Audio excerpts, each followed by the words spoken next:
Nós chegamos aqui no Forte do Barbalho no dia 29 de outubro de 1970. Nós viemos da Polícia Federal, onde nós estávamos desde o dia da minha prisão, 27 de outubro, e onde nós já havíamos começado a ser torturados. Os momentos de maior angústia, de mais tensão que a gente passou, foram no interior dessas celas. Porque quando eles iam levar a gente para uma sessão de tortura, eles vinham com bastante antecedência, algemavam nossas mãos para trás e vendavam os olhos com esparadrapo e deixavam a gente sentado aí.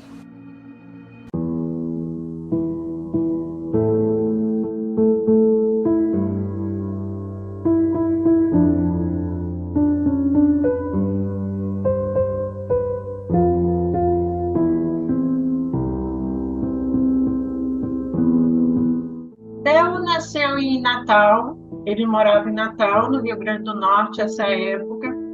Ele nasceu numa família de classe média, o pai era capitão do exército e a mãe era professora na base militar que existe em Natal. Então, ele vem de uma família de muitos militares, irmãos mais velhos dele já eram militares e tal. E ele começou a militância dele através da igreja. Theo depois se tornou ateu, mas ele foi até coroinha. Estudou no Juvenato Marista um tempo aqui em Recife. A família é muito religiosa também. Ele teve 2 ou 3 tias freiras e a família é muito religiosa mesmo. Então, nesse ambiente, ele começou a militância dele através da igreja. Eles, como a irmã dele diz, eles iam alfabetizar as pessoas adultas em comunidades mais pobres, distantes. E aí a militância dele começou a chamar atenção em Natal, e aí ele saiu de Natal. Ele saiu de Natal com uns 15, 16 anos. Ele militou no PCBR, que era o Partido Comunista Brasileiro Revolucionário, que é uma dissidência do PCB, né? E me parece, veja, eu não vivi esse período, eu não era casada com o Theo nesse período, o que eu sei é conhecimento da história também. Mas me parece que uma das principais causas da dissidência era exatamente a adoção da luta armada ou não. O PCB era contra, o PCBR achava que era o único caminho possível para derrotar a ditadura, que estava cada vez mais agressiva, fechada e assassina. E então houve essa dissidência, ele foi para o PCBR e ele participou de algumas ações armadas. Ele participou, por exemplo, de um assalto a um banco, não me lembro exatamente mais o banco, que é uma história até que é meio até anedótica, porque o assalto deu errado, eles, na verdade, não conseguiram levar o dinheiro que pretendiam, e, enfim, ele contando essa história depois a gente até ria, apesar, lógico, de ter sido um momento de intensa tensão, né? Nesse período ele estava na clandestinidade, então era tudo muito tenso, porque a qualquer momento uma pessoa podia cair e podia ser pega, como aconteceu com ele algum tempo depois. Mas eles, eu acho que eles destacavam as pessoas mais jovens, assim, com disposição para isso, né? Para essas ações da linha de frente, né? Ele participou desse assalto ao banco e foi um dos motivos pelos quais ele foi processado também. Assim que eles são pegos no dique do Tororó, em Salvador, eles são levados para a Polícia Federal. E ali na Polícia Federal já começam as sessões de espancamento, de tortura, né?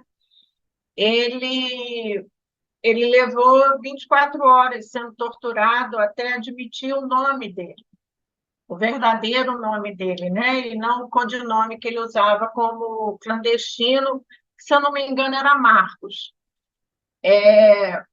Mas havia essa coisa de você demorar um pouco para dizer o verdadeiro nome, que era para dar tempo das pessoas que estavam ligadas a ele, né, na militância, delas fugirem, saírem dos aparelhos, e, enfim.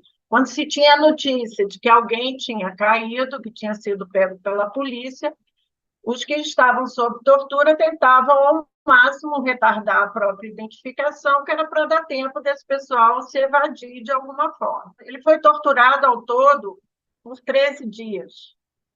Depois da Polícia Federal, ele foi levado para o Forte do Barbalho. Ali ele foi bastante torturado também. Foi ali que ele conheceu Emiliano, que é uma amizade que perdura, né, que perdurou até a morte dele, e eu continuo amiga de Emiliano até hoje. Foi quando eu estava subindo essa rampa aqui para ser torturado que eu conheci Emiliano. Eu ia como que enfrentando a tortura como uma espécie de corrida de obstáculos, quase me testando e testando o que é que vinha. Era uma coisa da mente mesmo, né? E das convicções. Ninguém podia cair por mim, eu dizia. Ninguém pode cair por mim. Ninguém pode ser preso por minha causa. Poucos saberão o que é isso se não passaram por isso. É impossível você passar a outra pessoa esta experiência se você não viveu. É muito difícil. Ele passou 33 dias sem tomar banho, todo ensanguentado e o sangue misturado com a poeira, e só deixaram ele tomar banho quando ele teve que ir para a auditoria militar. Então, ele foi condenado, foi avisado vários dias antes do julgamento que seria condenado à morte, e só depois disso ele foi para a Galeria F, cumprir a pena.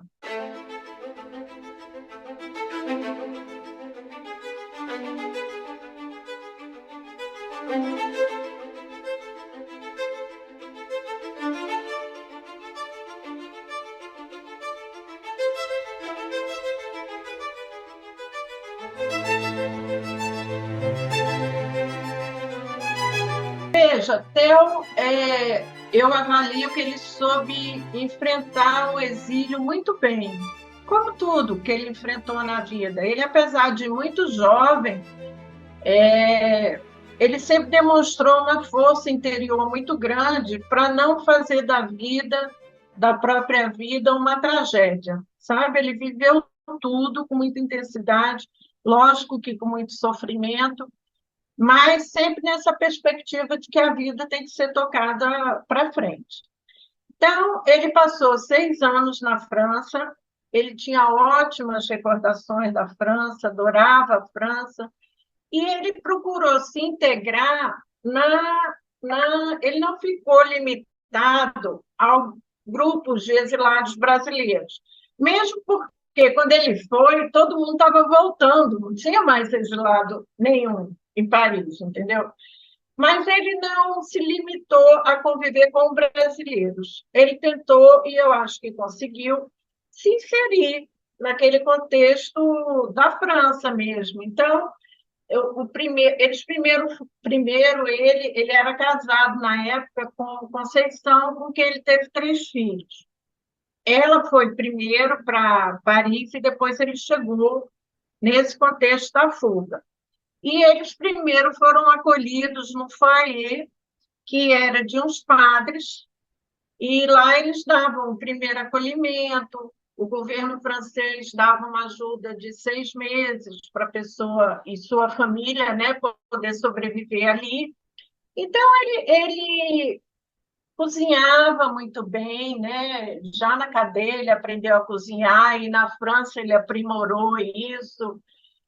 Theo era um homem que tinha uma alma muito popular, ele se identificava mesmo com as coisas populares, mas, ao mesmo tempo, Ele tinha um refinamento, sabe? Com a comida, com o vinho, ele gostava de boas comidas, de bons vinhos, e praticou isso muito na França. E, como eu falei, ele desenvolveu um amor muito grande pela França. Então, o exílio para ele, é lógico que assim que ele pôde voltar, ele voltou, mas o exílio para ele não foi um período de tristeza, de tormento, era um período do qual ele falava com muita alegria.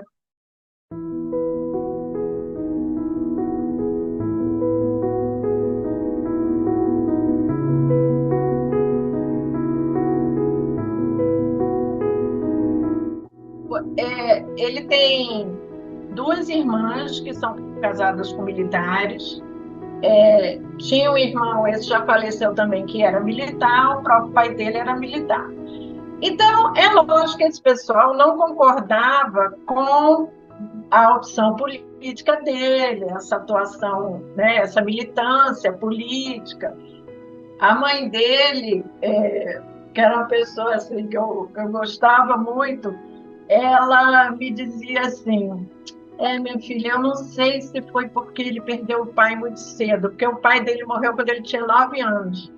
Não sei se foi por isso que ele foi por esse mau caminho, entendeu? Então, tinha assim, eles tinham a convicção de que não era uma boa aquele caminho, mas ao mesmo tempo era um filho, era um irmão, era um sobrinho, e nunca deixaram ir, foram visitá-lo na prisão, algumas vezes a mãe dele ia com frequência.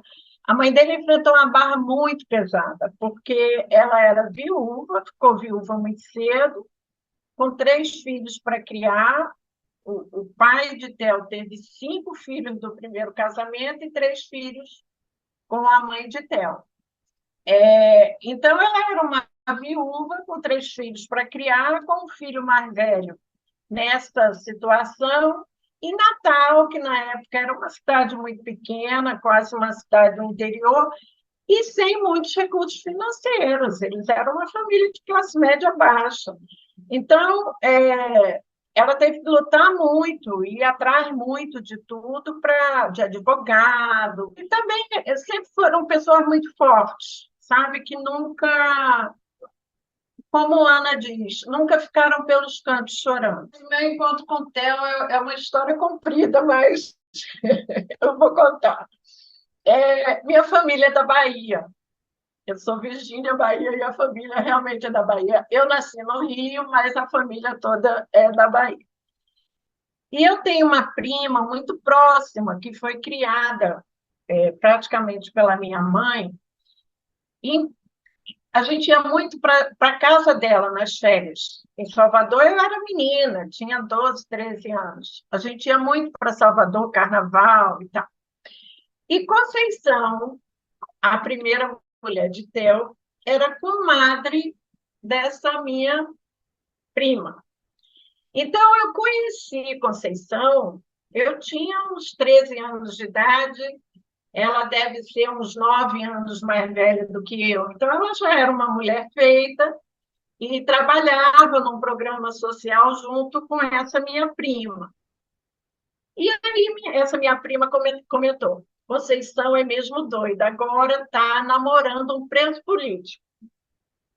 Então, Theo, para mim, para minha família, sempre foi o marido de Conceição. Então, eu sempre acompanhei a história dele porque era o marido de Conceição. Então, eu me lembro da fuga, eu lendo no jornal da fuga, me lembro quando ele voltou do exílio.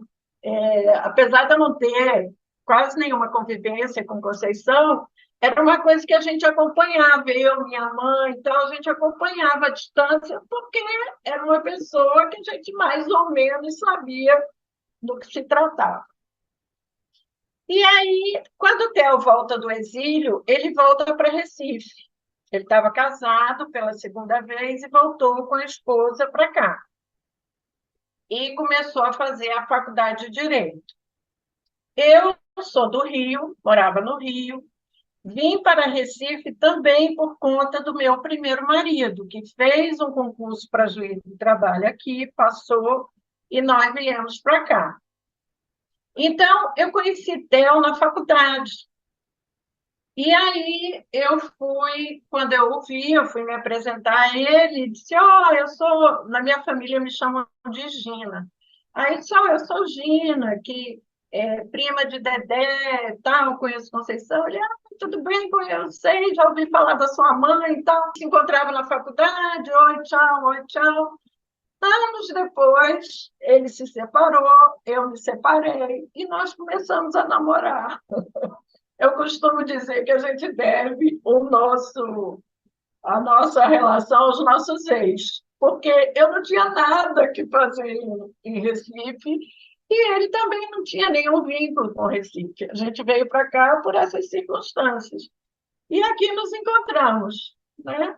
E ficamos casados 32 anos.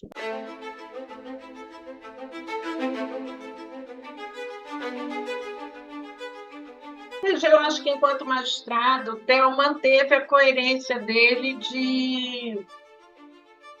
manteve os princípios dele e a coerência de lutar por aquilo que ele acredita, sabe? Então, ele foi um juiz extremamente dedicado, um juiz estudioso e muito preocupado com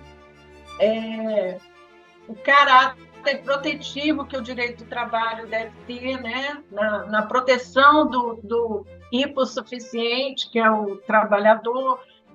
A gente sempre teve muito a preocupação de entender que o trabalhador é o hipossuficiente da relação, que o direito do trabalho tem um caráter protetivo, mas, ao mesmo tempo, tentar fazer ali no processo que fosse justo, e não simplesmente julgar contra o empregador, né? Ele era extremamente querido pelos advogados. É uma coisa difícil, advogado gostar de juiz, mas os advogados gostavam dele. Ele foi homenageado ainda em vida pela Associação dos Advogados Trabalhistas daqui de Pernambuco. Exatamente por isso, ele era muito acessível. Ele chegava no trabalho às 6h30 da manhã. Eu dizia, meu amigo, você vai fazer o vigia, perder o emprego, porque você está chegando lá antes do vigia, entendeu? Antes do vigia, não, como era, do segurança, que fazia segurança lá da SUDEM. Então, ele acordava muito cedo, chegava muito cedo, tinha uma capacidade de trabalho impressionante, porque às vezes ele trabalhava até às 10 da noite, e sempre motivado muito por isso, com um senso, um sentimento de que, de uma forma ou de outra, ele estava ali também trabalhando por uma causa, né? Então, acho que dando continuidade à militância dele. Só que agora ele estava militando em outra arena. Eu estou querendo me aposentar agora, não é por nenhum desgosto com o trabalho, não é por nada disso. É porque eu acho que eu estou, primeiro, começando a perder a capacidade de produção. Eu não consigo mais trabalhar no mesmo ritmo que eu trabalhava antes e atender as demandas das pessoas com a mesma qualidade.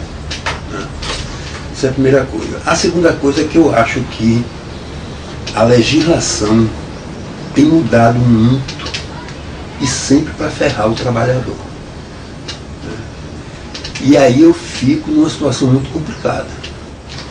E aí é muito difícil, para mim, me coloca num dilema, deixar de aplicar uma lei que não é manifestamente iníqua, porque uma coisa é a lei ser manifestamente iníqua, isso aí nem tomo conhecimento dela. Outra coisa não. Outra coisa é a lei estar formalmente bem feita, ela tem alguma racionalidade, mas vai de encontro ao que eu penso do mundo. Né? Então esses casos estão se multiplicando no país. Né? Por exemplo, a terceirização. A terceirização dos mecanismos mais perversos de precarização do trabalho humano que eu já vi na minha vida. Ele enxergava isso como todo juiz do trabalho minimamente progressista, né? Uma tragédia, porque tudo que a gente lutava contra através das nossas decisões, né? A terceirização desmedida, ilegal, a precarização das condições de trabalho do trabalhador, tudo que a gente lutava contra foi legalizado. Então, de repente, o sentimento que acho que todos nós tivemos foi de uma frustração muito grande, sabe? De um desencanto, de dizer, poxa vida, a gente luta tanto contra isso, para depois vir uma lei dizendo que isso tudo é legal, que isso tudo é normal. O desmonte que o Supremo está promovendo né, no direito do trabalho, ainda bem que então não viu, porque ele já estava com AVC, ele teve AVC em 2018, e aí perdeu completamente a lucidez. Ele não chegou a presenciar isso, mas eu tenho certeza que ele previu isso. Theo era muito bom de análise de conjuntura e projetando para o futuro, sabe? Ele tinha uma capacidade muito boa de fazer análise política e de projetar isso para o futuro.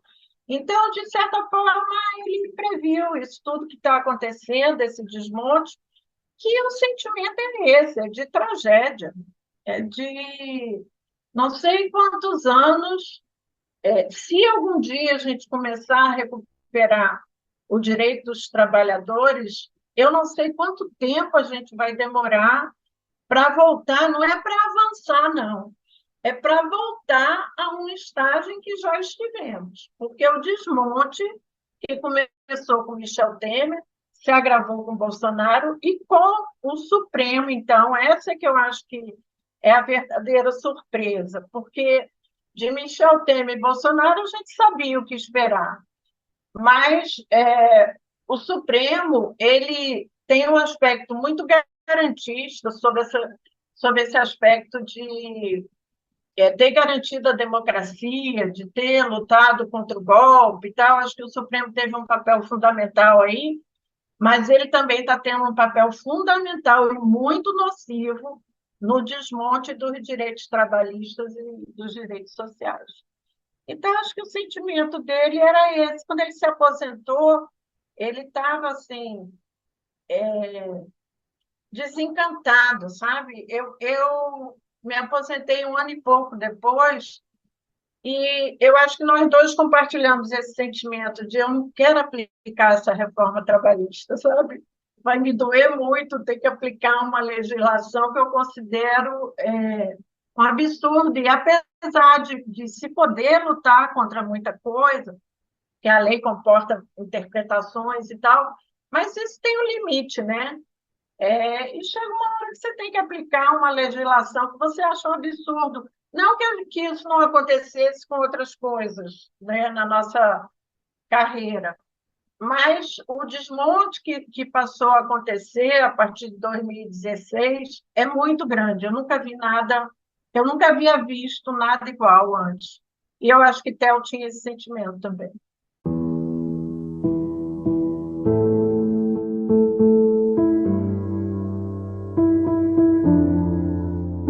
Eu acho que a grande lição que Theo deixou é a de que a gente nunca deve perder a esperança e de que tem sempre um amanhã, sabe? Theo, muito jovem, estava condenado primeiro à morte, depois à prisão perpétua, depois a 30 anos de prisão, e eu acho que ele nunca perdeu a esperança de superar aquilo, de sair daquilo, de que